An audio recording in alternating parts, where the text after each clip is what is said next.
difuso. Entonces, para ir terminando y dar tiempo a las preguntas, porque sé que tenemos que terminar a las 10 de la mañana, mi preocupación es, en este momento, insisto, que a cuento de que estamos haciendo una argumentación jurídica y observando básicamente las categorías formales de la argumentación, estemos descuidando la construcción material, déjenme decirlo así, de los derechos humanos, y que simple y sencillamente estemos reforzando este movimiento emotivo en favor de los derechos humanos, como si esto que fue utilizado para efectos de la legitimación de un discurso y de nuevas posiciones jurídicas pudiera cumplir funciones normativas estrictas dentro de los procesos judiciales concretos que se van llevando a cabo.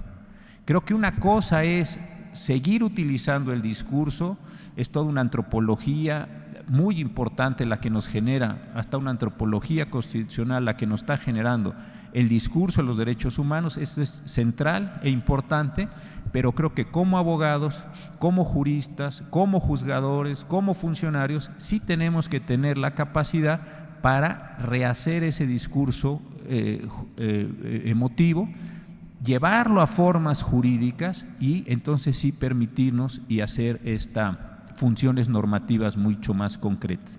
Esto ya elaborado en forma de derechos, en forma de obligaciones, etcétera, en todas las categorías normativas que todos los aquí presentes conocemos, entonces sí podría tener una mucho mejor distribución, una mucho mejor construcción en términos de los derechos humanos.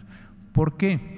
Porque me parece que la mejor manera de hacerle perder sentido a la juridicidad de los derechos humanos, a las posibilidades de control de las autoridades públicas, a las posibilidades de ordenación de otra forma de las relaciones sociales, es choteando, en la expresión nacional, choteando el discurso de los derechos humanos, pensando que vale para todo, que es utilizable para todo, que está y que prima sobre todo. Creo que esta manera en el mediano plazo nos puede llevar a una pérdida de sentido del propio discurso por la incapacidad de quienes estamos en el mundo del derecho de transformar este discurso que se ha asentado o que se va asentando bien en categorías jurídicas que tengan una aplicación cotidiana por parte de los órganos del Estado que estamos encargados de su aplicación.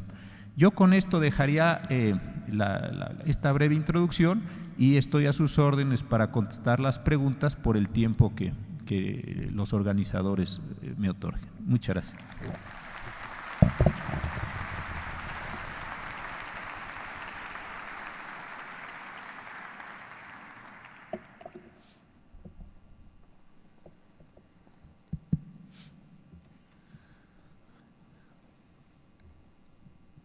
Se han formulado algunas preguntas, pasaríamos a este periodo de preguntas y respuestas. Si usted lo tiene a bien, doctor José Ramón, contestar algunas de las preguntas que considere usted conveniente para posteriormente concluir con esta parte y continuar con el resto del programa. Si tuviera usted a bien, se lo vamos a agradecer. Para no escogerlas, las voy contestando en el orden cuando ustedes consideren, y lo entiendo muy bien por efecto de organización, que concluyó el tiempo, ustedes me dicen y les agradezco. Me preguntan si racionalizar los derechos humanos no implica positivizarlos. Sí y no. Yo creo que los derechos humanos están positivizados. El artículo primero me parece de una claridad extraordinaria. El nuevo artículo 103 también dice: el juicio de amparo protegerá los derechos humanos de fuente constitucional y de fuente convencional.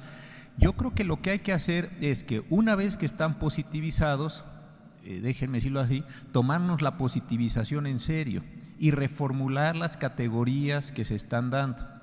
Algo que a mí me preocupa es esta especie de desprecio hacia la dogmática jurídica, como si la dogmática jurídica, se dice, es simplemente un ejercicio de formalización. Pues sí, ¿y qué hay de malo con la formalización de los elementos jurídicos? Es lo mismo un permiso que una licencia, que una autorización, que una concesión. Es lo mismo una improcedencia que un sobreseimiento. Es lo mismo una prescripción que una caducidad. ¿Es lo mismo un delito que una falta? Yo creo que no. Yo creo que cada uno de estos elementos tiene su propia racionalidad, tiene sus propias especificidades. Y ojo, no es simplemente un deleite intelectual de los juristas estar así, o de los tribunales estar haciendo construcciones sobre estos elementos. Creo que hay una función social importantísima en la construcción de las dogmáticas jurídicas, a mi parecer importantísima. Viene desde el medievo, desde los romanos, en fin, ustedes lleguen tan atrás como quieran, pero sí es muy importante ir haciendo estos mismos ejercicios. Y la otra cuestión, se dice aquí que el dominio lo tiene el positivismo, y perdone esta cuestión, este comentario, ¿qué hay de malo en la parte del positivismo? El positivismo lo único que dice es que la norma, en términos no ideológicos, que la norma fue puesta por alguien, que hay una norma, que tiene existencia esa norma. Si está puesta esa norma ahí, pues trabajemos con ella, elaboremos esa norma, démosle contenido y por supuesto el positivismo no plantea que tenga un solo contenido posible.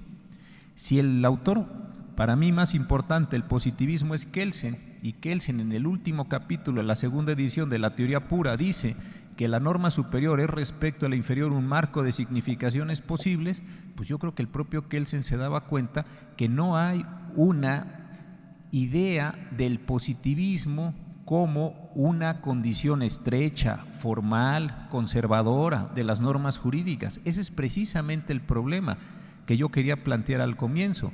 Si ya logramos que las normas jurídicas estén textualizadas, déjenme decirlo así, lo que se trata es hacer elaboraciones dogmáticas, interpretativas, desde la corriente ideológica que ustedes quieran, sobre las propias normas jurídicas. El problema no es lo que está en el texto, es la apropiación de los sentidos que tiene el texto. Este me parece que es el asunto central. Entonces yo en este sentido creo que precisamente lo que tenemos que hacer es darle contenido a los derechos humanos de fuente constitucional, que lo tienen muy escasamente. La doctrina nacional trabaja poco sobre esto y la Corte se pronuncia también poco sobre esto, porque tampoco es que lleguen asuntos sobre todos los derechos humanos, dado que la tradición del litigio nacional es el 14, el 16 y el 31.4, algo de otros pocos derechos, pero no en un sentido mucho más elaborado. ¿Existe la violación de derechos humanos en la figura del arraigo? ¿Cómo se puede pronunciar inocencia? Esta pregunta no se la voy a contestar porque en los próximos días tenemos que resolver temas de arraigo y dice la ley orgánica que no nos podemos pronunciar sobre asuntos que se vayan a resolver porque podemos o teníamos que declararnos impedidos en esos asuntos, y pues prefiero discutirlo en el pleno que contestarle la pregunta aquí a la persona que me la está haciendo. Claro, aquí hay una pregunta muy importante. Dice que categorizar y sistematizar implica jerarquizar. Pues a lo mejor sí, o a lo mejor no. Pero esto, fíjense lo importante de esta pregunta.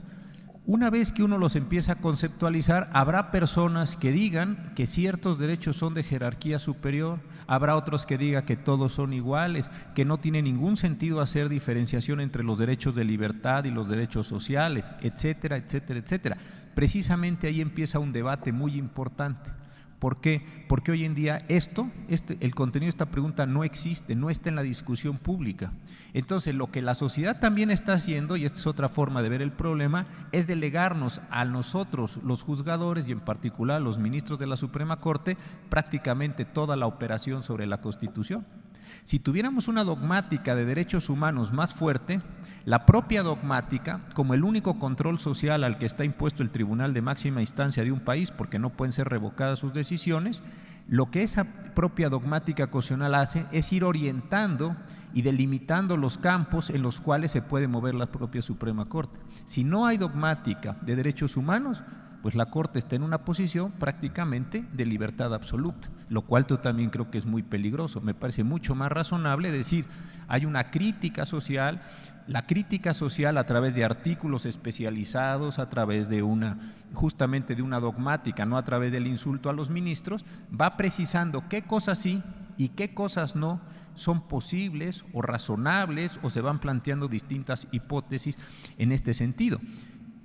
Llegar a la respuesta de si hay o no jerarquía de derechos humanos entre ellos es una pregunta importantísima, pero eso requiere precisamente tomarse en serio la positividad y decir, ya sé que ahí hay derechos humanos, ahora voy a ver qué cosas, déjeme llamarlo así, puedo hacer con esos derechos humanos. ¿Cómo argumentar en un juicio oral un derecho humano vinculado, una palabra que no entiendo, con el arraigo? A ver, el tema del arraigo no lo soluciono, pero aquí hay otro tema interesante. Yo creo que la forma de argumentación de derechos en particular y de derechos humanos en particular y del derecho en general en los juicios orales nos va a implicar a todos los miembros de esta profesión la adquisición de nuevas herramientas. Es decir, nos vamos a tener que actualizar todos en materia de juicios, de argumentación en juicios orales. Es lo mismo la argumentación por escrito en un expediente, en un sistema donde se conduce todo en papel, a un sistema de juicios orales, simplemente como técnica expositiva. Yo creo que no. Y en segundo lugar, y tal vez más interesante, los juicios orales no solo son un cambio en la técnica de exposición, los juicios orales tienen una gran cantidad de elementos materiales de ordenación, por poner simplemente un ejemplo, un reforzamiento a un principio de presunción de inocencia. Entonces, ¿cómo se va a construir la argumentación en materia de derechos humanos en juicios orales? Yo creo que este es uno de los temas centrales que nos tenemos que plantear en los próximos años.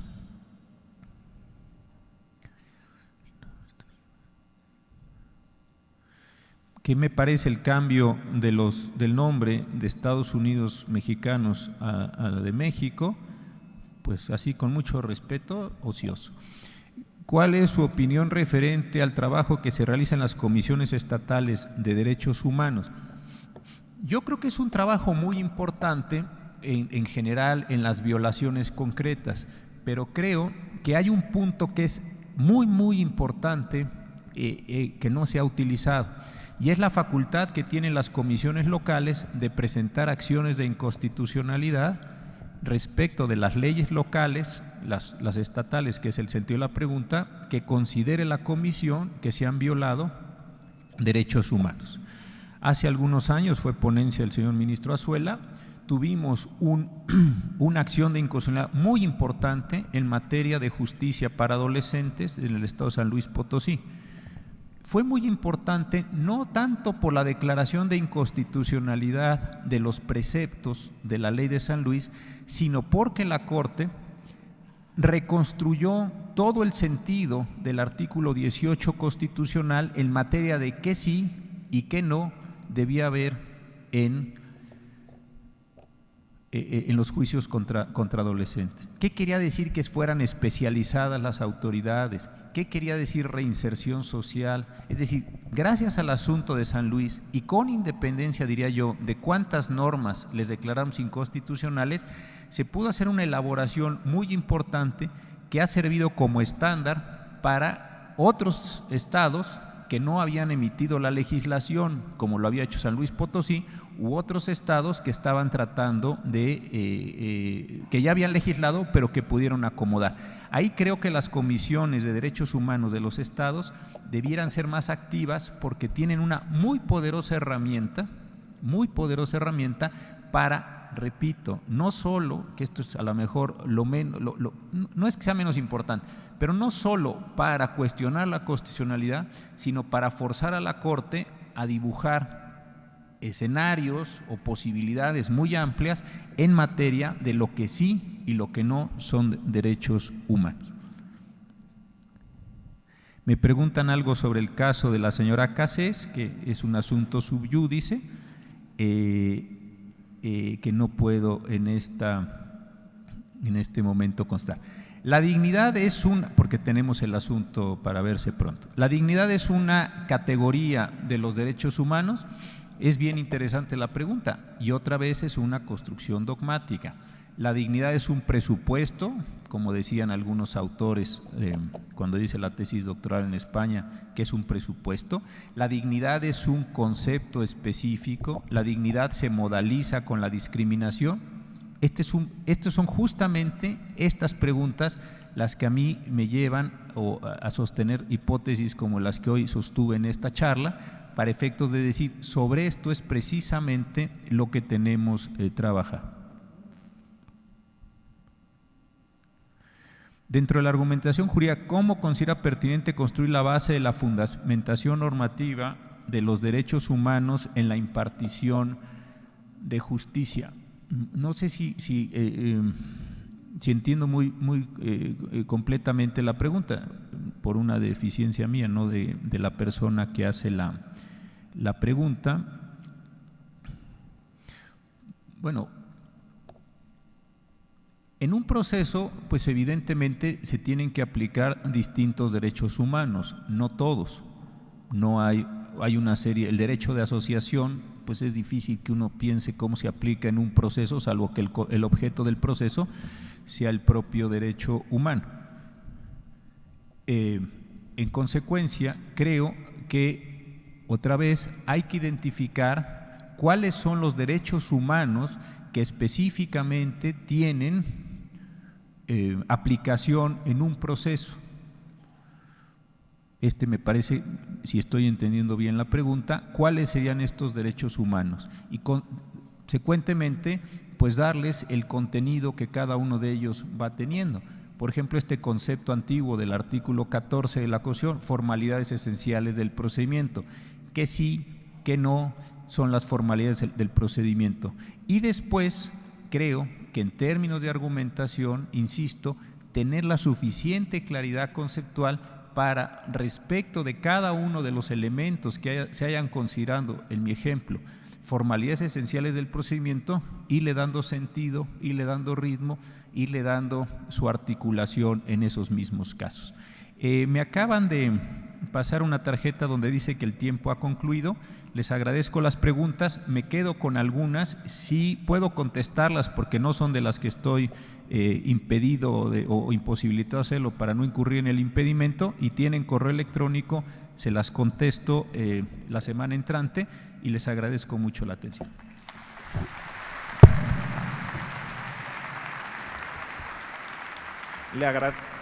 Le agradecemos enormemente su conferencia magistral al doctor José Ramón Cosío Díaz, ministro de la Suprema Corte de Justicia de la Nación, y le hacemos entrega de un paquete con obra editorial jurídica. Nuevamente, muchísimas gracias, y a todos los asistentes les rogamos permanecer en sus lugares. Vamos a dar inicio de manera